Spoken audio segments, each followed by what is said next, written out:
Stop recording button. Double tap to activate. Okay, you can shut up now, phone. Hopefully this is a good angle of me. I'm kind of fed up with technology today. Anyways, hello. Been a long time since I recorded anything. So, quick thing out of the way. This concept, this video, might sound familiar, because it is. I'm basically doing a redo of my entire science fantasy setting.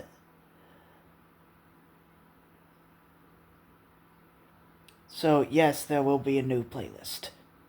I call it the Genesis Archive. I don't know if it's already taken, but I don't care. It sounds better than what I had previously. Anyways, we're doing it from scratch because, yeah. Anyways, we shall begin by talking about the beginning of all.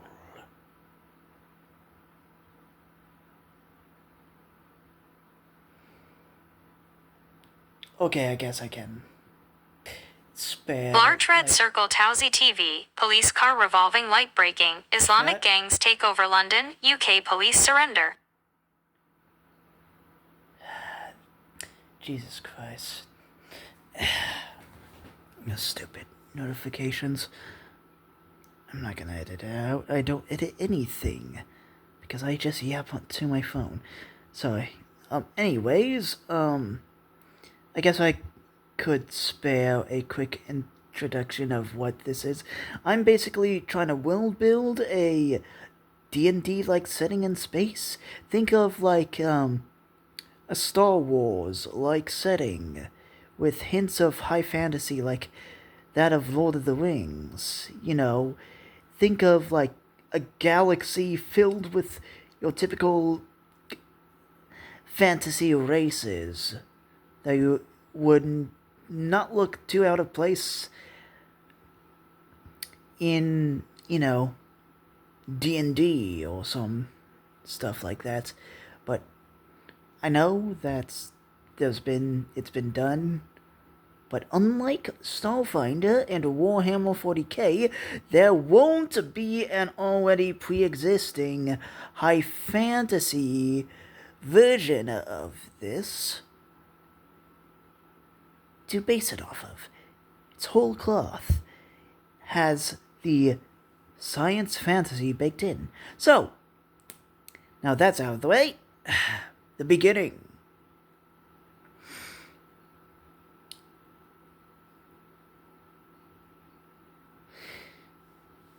We start with the cosmogony.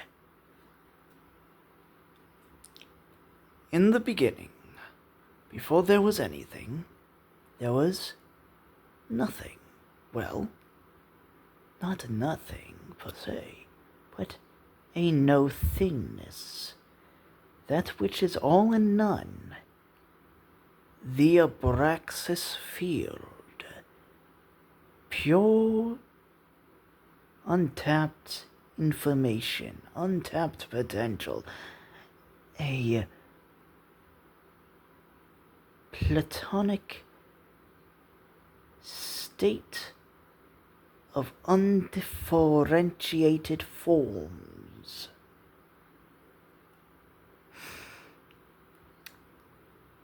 But like a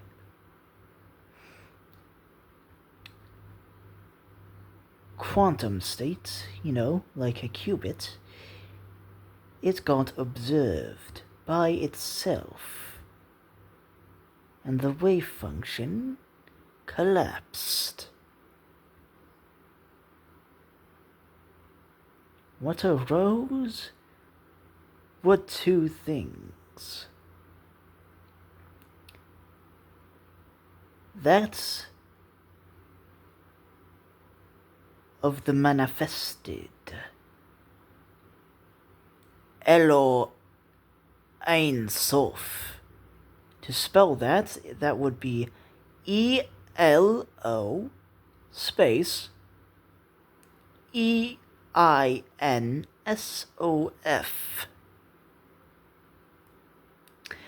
And the opposite being simply the void, the unmanifest.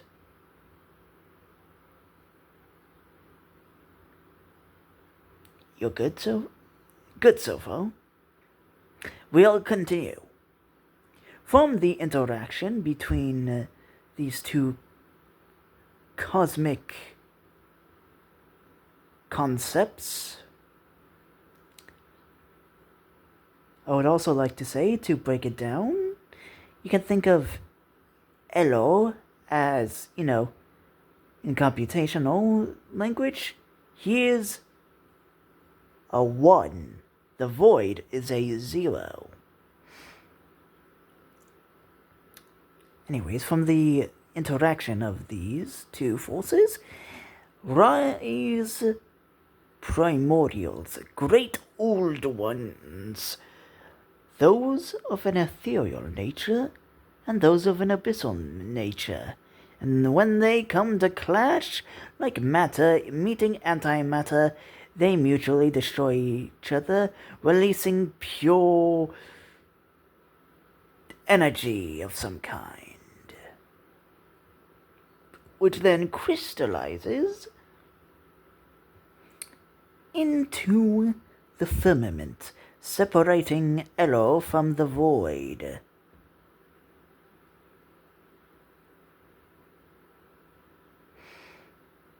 And eventually, the firmament then stratified into the various realms of creation itself. Though some pockets of void got trapped, though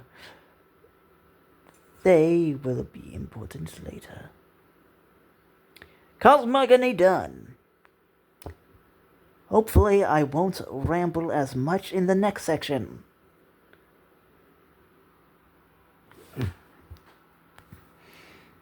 Onward to the cosmology.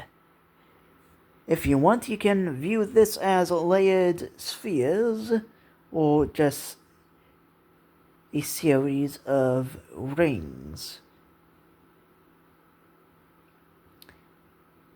From the center closest to Elo is the realm of heaven. It is exactly what it says on the tin, both pop culture-wise and how heaven has been traditionally depicted in the oldest forms, including the most esoteric. And that's heaven as in the monotheistic form. We'll get to the polytheistic divine realm, like, inspired realm now. Because the next realm outward is the theosphere, and that's theos as in Theos. Home to the various lesser pantheons of creation, along with mortals that have gained immortal/divine status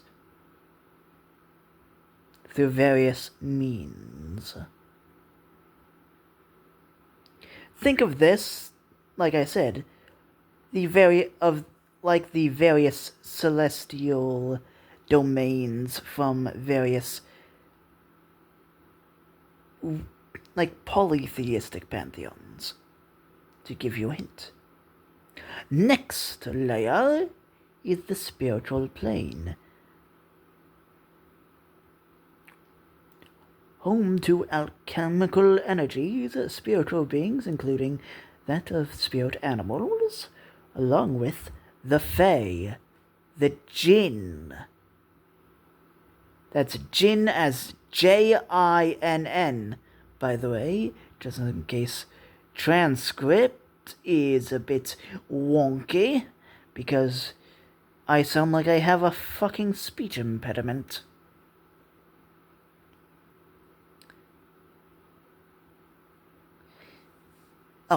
anyways, continuing, there's also the Elohim and the yokai.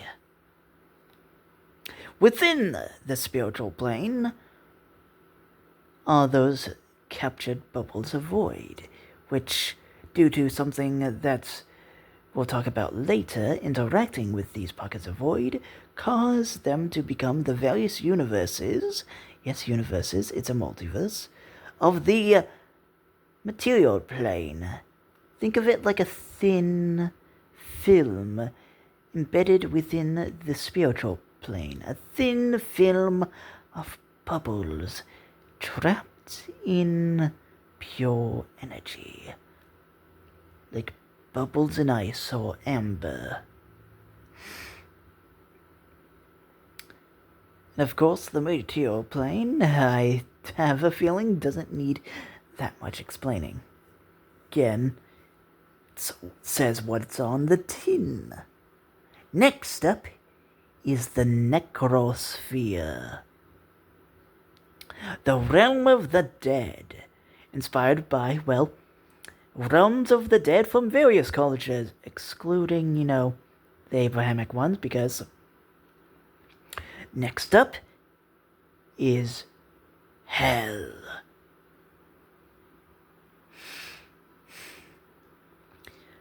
And like I said, for heaven, exactly what it says on the tin, both pop culture,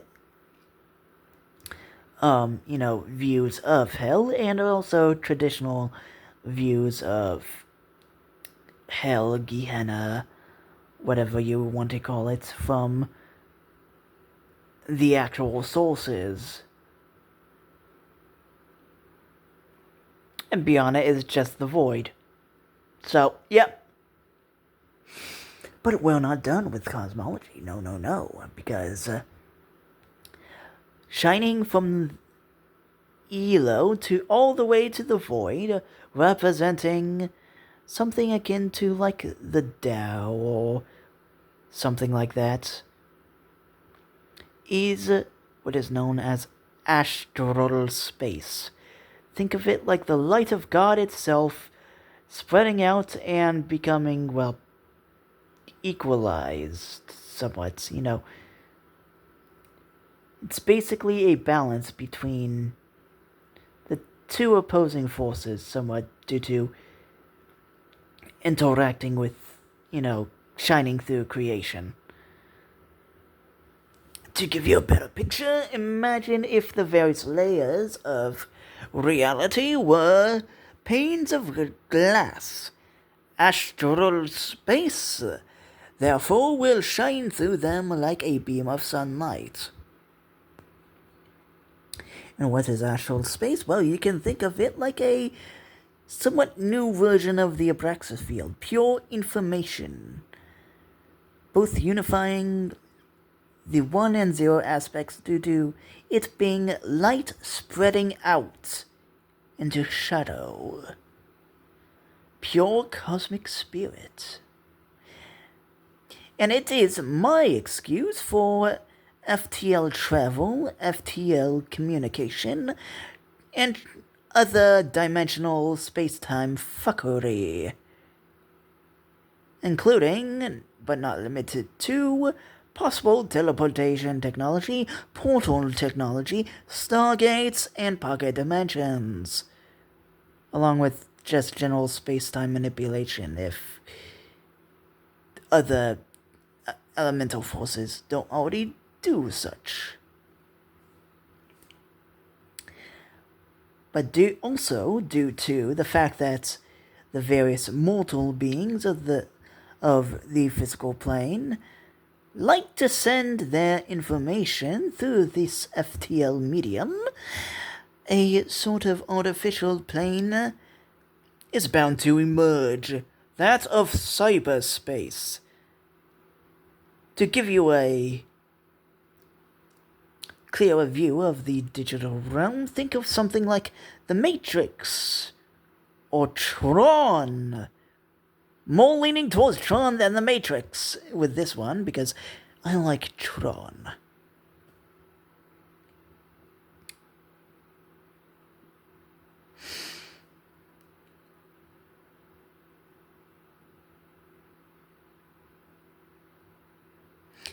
Anyways, I could save some stuff for another video, but fuck it. Other cosmological stuff.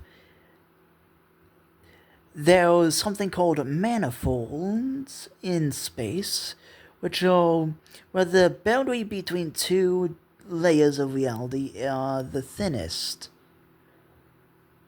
allowing traversal through, astral space, more likely.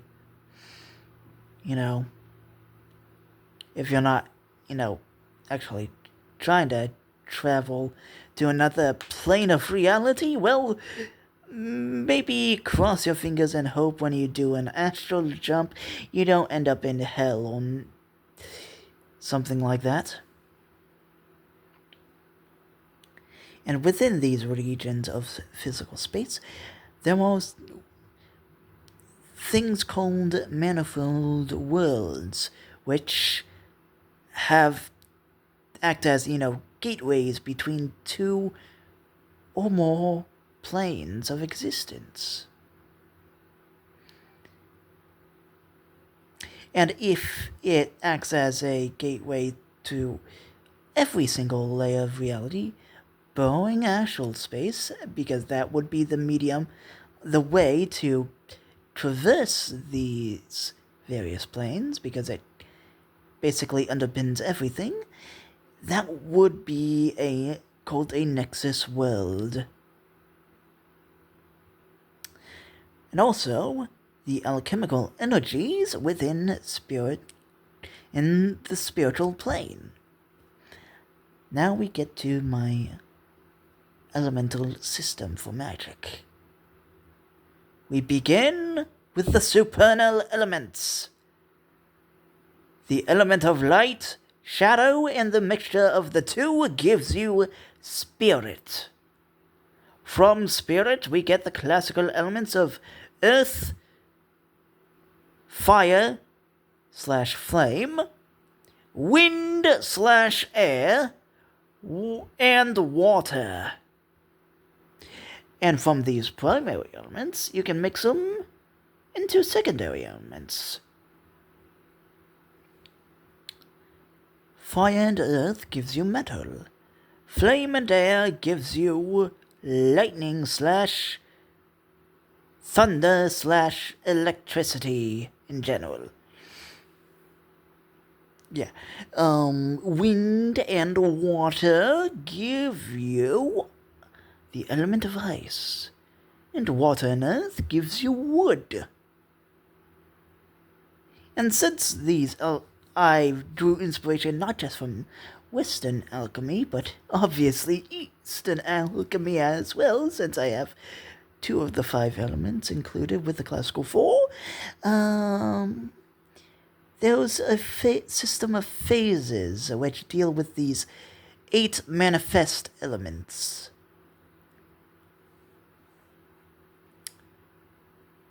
Which determine the flow of energy between these elements in a system. 2 simultaneous cycles. That's of a controlling and generative. We start with the generative. From flame, it generates earth. From earth, we get metal. From metal, we get lightning. From lightning, we get ice. If you can't think of how the hell that happens, think of hail and how that's generated. From ice, it melts to water. From water, we get wood. From wood, we get air, and air feeds the fire. Good so far? Now for the controlling cycle, the restrictive cycle. We can start from flame again. Okay, so flame melts ice. Ice cools metal, which restricts it, which shrinks it, Metal can either bind or just cut wood. Wood breaks the ground, that being earth. Earth grounds lightning. Lightning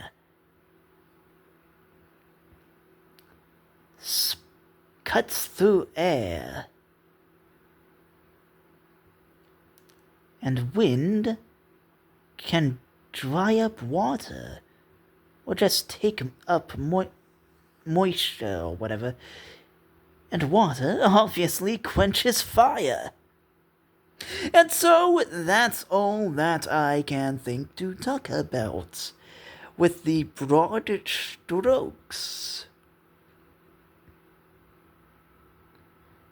So join us back again when I decide to talk about Universe Prime and, the various races and the mapping that I thought of for the galaxy.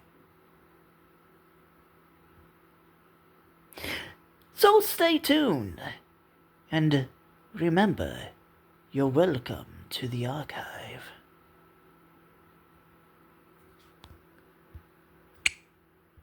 Pause.